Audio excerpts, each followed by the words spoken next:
और चलिए बात दीपोत्सव की। 5 दिवसीय दीपोत्सव का आज दूसरा दिन है। आज रूप चतुर्दशी है। इस मौके पर बाजारों में चहल पहल है। खरीदारों से बाजार गुलजार है। दुकानों पर भीड़ भाड़ देखने को मिल रही है। आपके स्क्रीन पर 2 तस्वीरें। पहली तस्वीर में आप देख सकते हैं कि बाजारों में लोगों का हुजूम उमड़ा है। लोग जमकर खरीदारी कर रहे हैं। खासतौर से मिठाई दुकानों पर भीड़ देखने को मिल रही है। वहीं रूप चतुर्दशी पर ब्यूटी पार्लर में भी महिलाओं की भीड़ देखने को मिल रही है। महिलाएं सजने संवरने में व्यस्त हैं।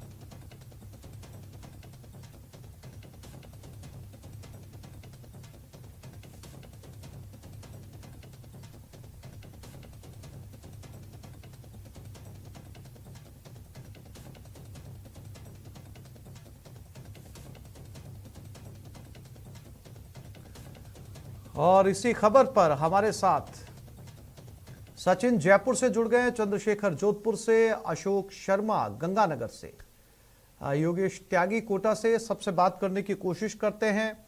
सचिन, आज रूप चतुर्दशी है और रूप चतुर्दशी के ऊपर आज खास तौर पर बाजारों के अलावा तमाम ब्यूटी पार्लर भी व्यस्त नजर आ रहे हैं और जो है महिलाएं सजने संवरने में व्यस्त है। हमारे साथ इस समय चंद्रशेखर व्यास जो है वो जोधपुर से जुड़े हुए, उनके पास चलते हैं।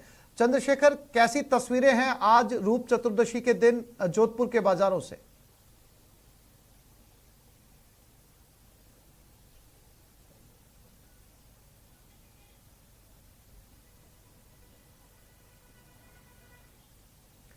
चंद्रशेखर तक हमारी आवाज नहीं पहुंच पा रही। एक बार फिर से कोशिश करेंगे उनसे बात करने की। अशोक शर्मा गंगानगर से हमारे साथ बने हुए।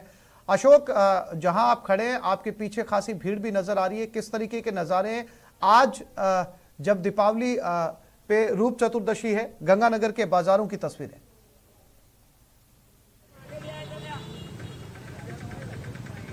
देखिए आसिफ जी, दीपोत्सव का दूसरा दिन है और दूसरे दिन यानी कि छोटी दिवाली को रूप चतुर्दशी के रूप में मनाया जाता है। हालांकि कल धनतेरस के दिन जिस तरह से बाजारों में खासी भीड़ देखी गई, चाहे ज्वेलरी स्टोर्स हो, बर्तन की स्टोर्स हो, लेकिन आज जो हम देख पा रहे हैं बाजारों में खरीदारों की खासी भीड़ दिखाई दे रही है। और उसी भीड़ को मैं आपको नजारा दिखाऊं तो देखिए, आज मिठाइयों की दुकानों पर खासी भीड़ दिखाई रही है। लोग कल जिस तरह से धनतेरस के दिन जिस तरह से बर्तनों की, ऑटोमोबाइल्स की या ज्वेलरी की परचेजिंग की गई थी, लेकिन आज जो श्री गंगानगर वासी हैं वो मिठाई खरीदने में व्यस्त हो रहे हैं। और यही वजह है कि आज श्री गंगानगर के बाजारों में अच्छी खासी चहल पहल दिखाई जा रही है। और यदि हम बात करें रूप चतुर्दशी की, तो देखिए आज रूप चतुर्दशी के दिन महिलाएं सजने संवरने का काम होता है। और यही एक वजह है कि आज कैसे मना रहे हैं आप रूप चतुर्दशी को? बहुत अच्छे से मना रही है, काफी सारी शॉपिंग कर रही है।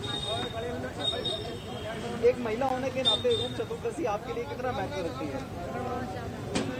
तो देखिए, जहां एक तरफ दीपोत्सव के दूसरे दिन रूप चतुर्दशी के दिन महिलाएं सजने संवरने में व्यस्त हैं, तो दूसरी ओर मिठाइयों की जो आज खरीदारी हो रही है वो सबसे ज्यादा हो रही है। और इसके अलावा जो दीपक हैं, मिट्टी के दिए हैं, यहाँ पर भी हमने देखी कि आज ग्राहकों की खासी आवाजाही हो रही है। हालांकि कल का दिन, धनतेरस का दिन ऐसा रहा जहाँ श्री गंगानगर वासियों ने जमकर खरीदारी की, चाहे वो बर्तनों की हो, चाहे सोने चांदी के आभूषणों की हो, चाहे रेडीमेड गारमेंट्स की हो या ऑटोमोबाइल्स की हो। लेकिन आज भी जो दूसरा दिन है रूप चतुर्दशी यानी कि छोटी दिवाली का दिन, आज भी श्री गंगानगर के बाजार खरीदारों से गुलजार हैं। यदि मैं आपको यहाँ के बाजार का नजारा दिखाऊं आसिफ जी, तो आप ये देखिए कि खासी लोगों की चहल पहल भी आज भी देखने को मिल रही है। और यही वजह है कि इस बार की जो दिवाली रही है वो दिवाली इस बार खासी उत्साहित नजर आ रहे हैं। न केवल आम लोग बल्कि जो व्यापारी तबका है वो खासा उत्साहित नजर आ रहा है। किसी भी तबके की बात करें, किसी भी कैटेगरी के व्यापारी की बात करें, इस बार जो बिक्री हुई है उस बिक्री से कोरोना काल के बाद जिस तरह से बाजार में जो बूम हमें देखने को मिल रहा है उससे न केवल आम आदमी बल्कि जो व्यापारी तबका है वो खासा उत्साहित नजर आ रहा है। और आम लोगों के अंदर भी एक अच्छा खासा उत्साह है, क्योंकि दिवाली की ये पॉजिटिव एनर्जी वो लोग अपने अंदर फील कर रहे हैं और इस त्योहार को अच्छे खासे ढंग से सेलिब्रेट करते हुए भी दिखाई दे रहे हैं। जी बिल्कुल अशोक, जैसा कि तस्वीरें देख पा रहे हैं खासी भीड़ जो है वो नजर आ रही है। और अब चलते हैं राजधानी की तरफ। सचिन कुमार हमारे साथ जुड़ गए। सचिन, चूंकि राजधानी है और राजधानी के अंदर पूरे प्रदेश की तुलना में अगर देखा जाए तो सबसे ज्यादा रौनक यहां पर नजर आने वाली है। और चूंकि रूप चतुर्दशी है तो आज जो है वो क्या कुछ खास रहने वाला है जयपुर के बाजारों में?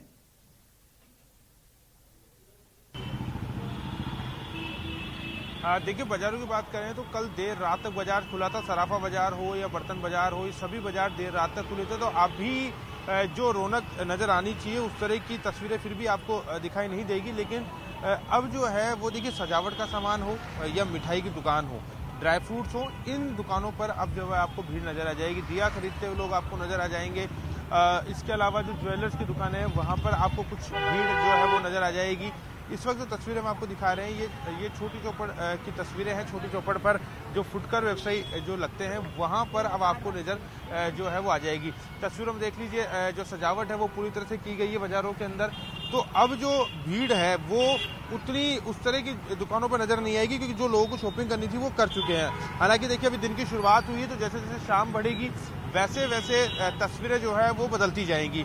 जब शाम होगी तो लोग दुकानों में भी आपको नजर आ जाएंगे, लेकिन अभी जो तस्वीरें दिखाई दे रही है चाहे वो छोटी चौपड़ की हो या बड़ी चौपड़ की हो, तो लोग जो सजावट का सामान है वो यहाँ पर आपको खरीदते हुए यहाँ पर नजर आएंगे। क्योंकि चाहे भगवान की तस्वीर हो या माता लक्ष्मी का पाना हो, वो उस तरह की खरीदारी करते हुए लोग अधिकतर ज़्यादातर आपको इस वक्त नजर आ जाएंगे। और मिठाई की दुकानों पर, ड्राई फ्रूट्स की दुकानों पर खास तौर पर जो बही खाते हैं, क्योंकि आज कंप्यूटर का युग आ गया है, लेकिन फिर भी जो है बही खातों पर दुकानों में नजर आ जाएंगे। कुछ लोग मेहंदी लगाते हुए आपको नजर आ जाएंगे। एक मेहंदी बाजार है जयपुर में, तो अलग अलग तस्वीरें जो है वो जयपुर के बाजारों से अब आपको दिखाई देंगी। जैसे कल की बात करेंगे तो कल लक्ष्मी पूजन का जो सामान है या जो फूल मालाएं हैं, कमल के फूल हैं, वो आपको जो लोग खरीदते हुए और बेचते हुए नजर आ जाएंगे। तो ये जो तस्वीरें हैं ये हर दिन जो राजधानी जयपुर में बदलती हुई नजर आती है, वही तस्वीरें हम आपको दिखाने की कोशिश कर रहे हैं कि जो चहल पहल है वो चौपड़ के आसपास सबसे ज़्यादा आपको इस वक्त दिखाई देंगी। और दुकानों के अंदर जैसे जैसे दिन बढ़ेगा वैसे तस्वीरें जो है वो बदलती हुई यहाँ पर दिखाई देती है। जी बिल्कुल सचिन, चूंकि इतनी भीड़ के अंदर बहुत मुश्किल है कि सोशल डिस्टेंसिंग रखा जाए, लेकिन जो लोग बाजारों में पहुंच रहे हैं क्या उन्होंने मास्क लगा रखा है? क्योंकि बार बार जो प्रदेश के मुखिया वो अपील कर रहे हैं कि जो है वो त्योहार के मौके पर जब आप बाहर निकले तो मास्क जो है वो बहुत जरूरी है। हालांकि इस भीड़ में जो डिस्टेंसिंग है वो रखना बड़ा मुश्किल हो पाएगा। सचिन। बिल्कुल बिल्कुल आसिफ, देखिए मैं तस्वीरें दिखाऊंगा आपको। जो भी लोग आपको दिखाई देंगे, लोगों ने मास्क लगा रखे हैं। जो खरीदार हैं उन्होंने मास्क लगाकर इस चीज़ को पालन करने की कोशिश की है। मास्क लगा के ही लोग जो है यहाँ पर पहुँच रहे हैं और ख़रीदारी कर रहे हैं। बात आपने बिल्कुल सही कि सोशल डिस्टेंसिंग की जहाँ तक बात है वो देखिए फॉलो नहीं हो सकती है, किसी भी सूरत में फॉलो नहीं हो सकती। अभी हमने जब परसों के दिन सोमवार को जब यहाँ पे सजावट का सामूहिक कार्यक्रम देखा था तो बहुत भीड़ थी, खुद मंत्री विधायक यहाँ पे मौजूद थे। तो वहाँ पे जब सोशल डिस्टेंसिंग नहीं हो सकती तो आप आम लोगों से इस तरह की कोई उम्मीद करें ऐसा कम ही नजर आया। लेकिन जहाँ तक मास्क की बात है तो मास्क भी आपको जो है अब वो कम हो गया है, क्योंकि देखिए लोगों में जो खौफ था ना कोरोना का वो बिल्कुल खत्म हो चुका है। लोगों को लग रहा है कि कोरोना पूरी तरह से चला गया है। यही वजह है कि जो मास्क का परसेंटेज है वो भी अब धीरे धीरे कम होता जा रहा है। हालांकि अभी भी काफ़ी जागरूक लोग हैं जो मास्क का फॉलो करते हैं, मास्क लगाते हैं, मास्क लगा के यहाँ पे पहुँचते हैं, लेकिन फिर भी जो मास्क का जो लेवल है वो अब घटकर मैं बिल्कुल हम देखें। लेकिन हम भी अपील करते हैं कि इस त्योहारी सीजन के अंदर अगर आप बाजार की तरफ जा रहे हैं तो पूरे एहतियात के साथ निकले। खरीदारी त्योहार को जो है बड़ी धूमधाम से मनाए, लेकिन मास्क जो है वो अपने मास्क लगाकर ही निकले, क्योंकि कोरोना अभी पूरी तरीके से गया नहीं है। जोधपुर से चंद्रशेखर व्यास हमारे साथ जुड़ गए। चंद्रशेखर, मेरी आवाज आपको मिल रही है? जी जी आसिफ। चंद्रशेखर, जोधपुर के बाजार की तस्वीरें क्या कुछ कह रही हैं दिवाली की रौनक पर?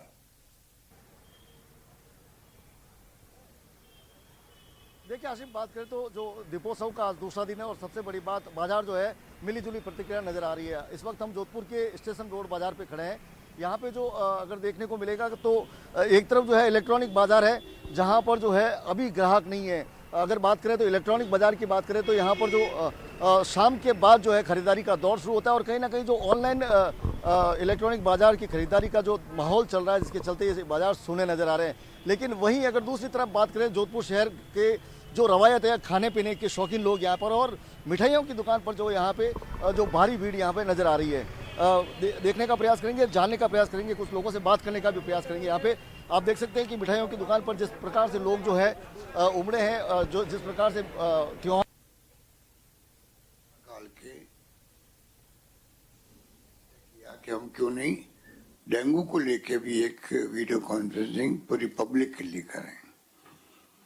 वैसे मंत्री जी ने पहले भी पूरा मॉनिटर किया अपने विभाग को। डॉक्टर भंडारी कह रहे थे कि इन्होंने सब डॉक्टरों को जोड़ के राजस्थान भर के आपस में एक्सचेंज के व्यूज कि किस प्रकार से हम मुकाबला करें डेंगू का भी, क्योंकि ये मौसमी बीमारी हर बार आती है चाहे चिकनगुनिया के नाम से आओ, चाहे स्वाइन फ्लू के नाम से आओ। स्वाइन फ्लू का भी कोई जमाना था, उसमें लोग बहुत घबरा गए थे, सरकारें घबरा गई थी, केंद्र की भी और राज्य की भी।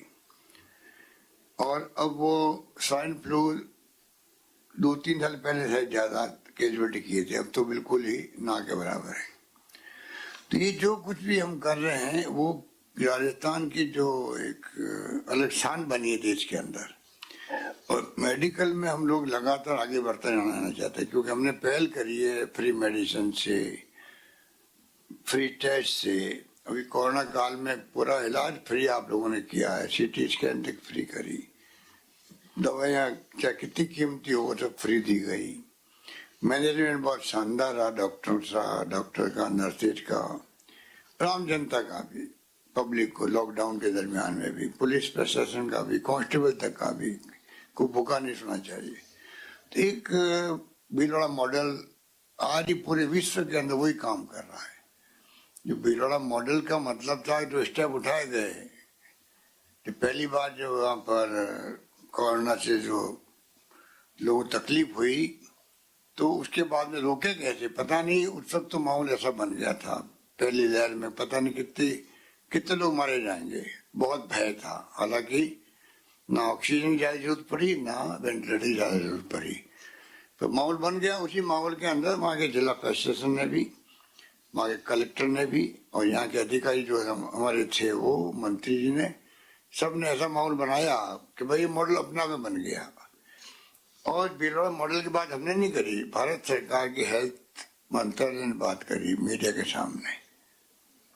तो वो जो एक माहौल बना है देश राजस्थान के अंदर, अब हमने कहा है 19 में सरकार बनते ही निरोगी राजस्थान प्रिवेंशन मेडिसिन का जो विभाग है आपका, उस विभाग को हम लोग चाहते हैं स्ट्रेंथन करें। अभी आपके वहाँ विभाग है मेडिकल कॉलेज के अंदर, पर वो उस रूप में जो एक्टिव होना चाहिए, जिस रूप में उसमें रिसर्च होनी चाहिए, जिस रूप में पब्लिक अवेयरनेस की प्रोग्राम चलने चाहिए कि बीमारियों से कैसे बचा जा सके, उसकी थीम वो है। वो बिना अवेयरनेस के संभव नहीं है। तो अवेयरनेस का प्रोग्राम बड़े रूप में चलाने का हमने लॉन्चिंग भी कर दिया था 19 दिसंबर में मेरे ख्याल से, पर 2 महीने बाद में कोरोना आ गया तो वो काम रुक गया। अब मैं मंत्री जी से कहना चाहूंगा कि आप ये डेंगू के साथ साथ में वापस पुनः हम उसका अभियान शुरू करें, अभियान के रूप में, कि अगर बीमारियों से लोग बचते हैं तो ये तो स्वास्थ्य खराब नहीं होता है। दूसरा जो लाखों रुपए करोड़ रुपए खर्च होते हैं सरकार के भी, उसकी बचत भी होती है। जैसा भी ममता भूपेश जी ने कहा, जो सैनिटरी नैपकिन की बात है, अब ये संकोच की बात नहीं रही। कोई जमाने में संकोच होते थे बात करते हुए भी, वो जमाना देखा बचपन में।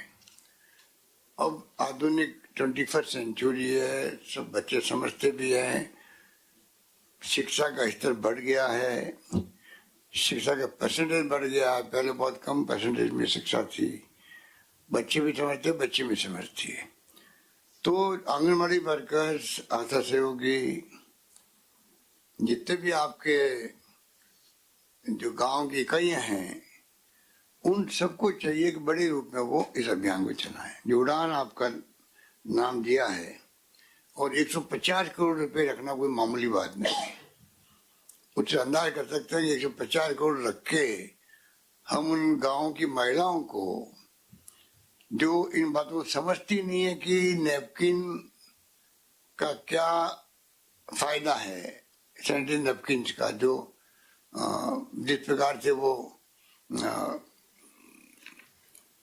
उसके अभाव में जिस प्रकार से बीमारी फैलती है, इन्फेक्शन होता है महिलाओं को, वो बीमारी बढ़ती बढ़ती पता नहीं क्या रूप ले लेती है महिलाओं में। किस प्रकार अस्पताल में जाना पड़ता है, उनको टाइम वेस्ट होता है, हेल्थ खराब होती है, कई लोग तो मैं समझता हूँ गंभीर बीमार हो जाते हैं। तो ये इसका कोई अंत नहीं है। और ये इतने गाँव में कहाँ आप नैपकिन की बात किसी ने सोची होगी। पर मैं समझता हूँ कि बजट इतना बड़ा रखना पहला राज्य होगा देश के अंदर जिसने एक प्रयोग किया। अब डिपार्टमेंट का ये काम है कि डेंगू की लड़ाई हम लड़ रहे हैं, जिसके बारे में तो मेरे पूर्व वक्ताओं ने, डॉक्टर्स गणों ने, एक से बढ़ के एक डॉक्टर बैठे हुए हैं, सबने अपनी बात कही। मुझे खुशी है कि जब कभी इनको बुलाया गया है, पूरी डॉक्टर की टीम आती है और पब्लिक को एजुकेट करती है। उसके लिए भी मैं उनको बहुत बहुत बारंबार धन्यवाद दूंगा। और ये डेंगू का जो है मामला, ये भी बहुत खतरनाक है, फैल रहा है सब जगह। और ये पहली बार ही मैंने सुना है कि इतने बड़े रूप में डेंगू आया है। डॉक्टरों से बात होती रहती है, तो वो भी बता रहे थे कि साहब इस बार जो हमला हुआ है डेंगू का, वो इतना बड़ा रूप में पहली बार हुआ। यूपी के फिरोजाबाद में जब ये 2 महीने पहले डेंगू आया था, तो करीब 70 लोग मारे गए थे, नेशनल न्यूज बन गई थी उसकी। तब से ही हमारे राजस्थान सरकार ने और राजस्थान के मंत्रालय ने तय कर लिया कि हम पहले से ही ऐसे कदम उठाएं अवेयरनेस के, जो शासन विभाग के माध्यम से, स्थानीय निकाय विभाग के माध्यम से फॉगिंग वॉगिंग की बात जो शुरू की गई। विभाग ने अपने अवेयरनेस प्रोग्राम शुरू किए। जनता को एजुकेट करना बहुत जरूरी है, किस प्रकार उनको बिहेव करना। गाँव में भी जहाँ पानी रुके हुए हैं वो स्वच्छ पानी में होता है। ये भी बड़ी बात है कि अलग अलग रूप है सबके। मलेरिया अलग तरह पानी में होता है, तो ये शुद्ध पानी में होता है, साफ पानी में होता है डेंगू। तो ये तमाम पब्लिक को समझाने वाली बातें हैं और ये अभियान अपने शुरू कर दिया। अभी भी जो मरने के आंकड़े वो अखबारों में आते हैं अलग अलग।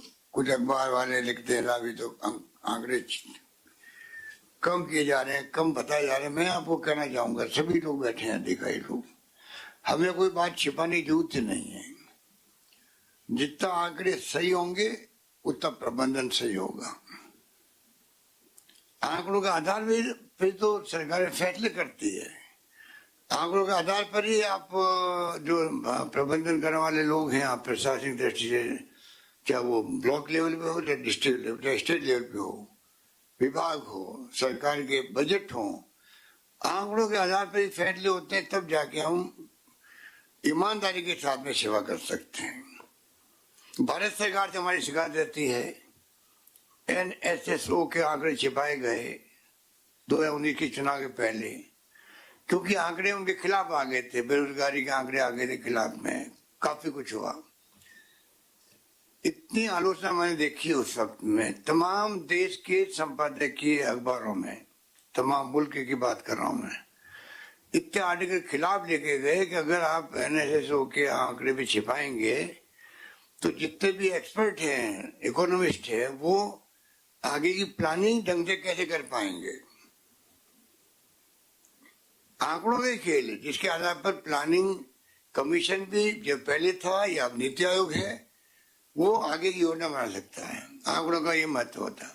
हमें क्या मतलब, अगर जितनी डेथ हुई है, हाँ हमारी कोई लापरवाही रही है डॉक्टरों की किसी अस्पताल में, तो सामने आ जाएगी। अगर लापरवाही नहीं है तो हमें चिंता किस बात की है। आंकड़े हम सही बताएं, कोई दिक्कत नहीं है। और आंकड़ों के आधार पर ये कोई छिपाने की बात होनी नहीं चाहिए। कोरोना काल में भी ये बात कही गई थी। राजस्थान में हमने उस वक्त भी कहा था कि हमारे आंकड़े छिपाने का रिवाज नहीं है। अब उसके बाद में कोई लोकल लेवल पर कोई आंकड़े कोई टेक्निकली नहीं बता पा रहा है या टेक्निकली नहीं उसको जोड़ पा रहा है, अलग बात है। तो मैं आपको निवेदन करूंगा, एक तरफ तो आप इसको डेंगू को लेके आप अभी से व्यवस्था जो कर रखी है आपने, आज आपने बहुत अच्छी बातें कही थी डॉक्टर्स गणों ने। मैं समझता हूँ पब्लिक जो सुन रही है वो आगे जाके बात फैलाएगी, बात करेगी इसकी क्या गंभीरता है, किस रूप में हमें समय पर अस्पताल जाना है, इलाज करवाना है। और मैं समझता हूँ उसके आधार पर हम लोग आगे बढ़ पाएंगे और डेंगू की जो प्रॉब्लम आई है उसको रोकने में हम लोग कामयाब हो पाएंगे। और फिर मैं कहना चाहूंगा, जो आपकी सैनिटरी नैपकिन वाली बात है, उसको भी आप लोग जो बैठे हुए अधिकारी और गांव तक में जो आशा सहयोगी हैं, उन सबकी जिम्मेदारी है कि आप इसको जिम्मेदारी निभाएं और उसके साथ साथ में आप डेंगू का भी इसका भी देख सकते हैं। जितनी आंगनवाड़ी वर्कर्स हैं, आशा सहयोगी हैं, गांव वालों को आप लोग संदेश कर सकते हैं।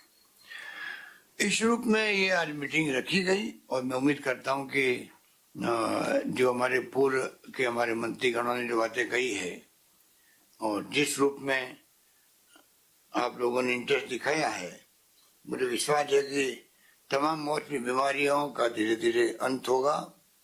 और क्योंकि बीमारी होता है, तकलीफ होती है तो घर वाले चिंतित हो जाते हैं और ये डेंगू तो इतना खतरनाक है और ना समझी के कारण कई बार समय पे इलाज होते नहीं है, फिर बाद में भुगतना पड़ता है।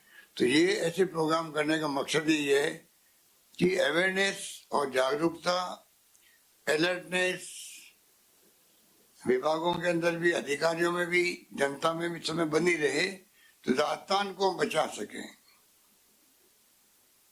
और इसमें डीपीआर विभाग है, शिक्षा विभाग को जोड़ना चाहिए क्योंकि वहाँ टीचर्स हैं, गाँव के अंदर भी महिला बाल विकास को जोड़ा, अपने स्थानीय निकाय को जोड़ दिया।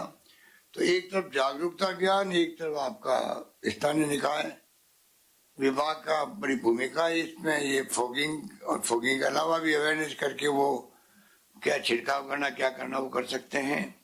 और लास्ट में जो डॉक्टर्स जो अपने अस्पतालों में पीएचसी सीएचसी में भी गाइड करें ढंग से, और सब में ये आवाज भी होना चाहिए। और मैं समझता हूँ सब पीएचसी सीएचसी सब सेंटर तक में डॉक्टरों को प्राइमरी नॉलेज होनी चाहिए कि डेंगू के वक्त में हमें क्या गाइड करना, कैसे रेफर करना और किस पेशेंट को ज्यादा टाइमली रेफर करना जिससे वो बच सके।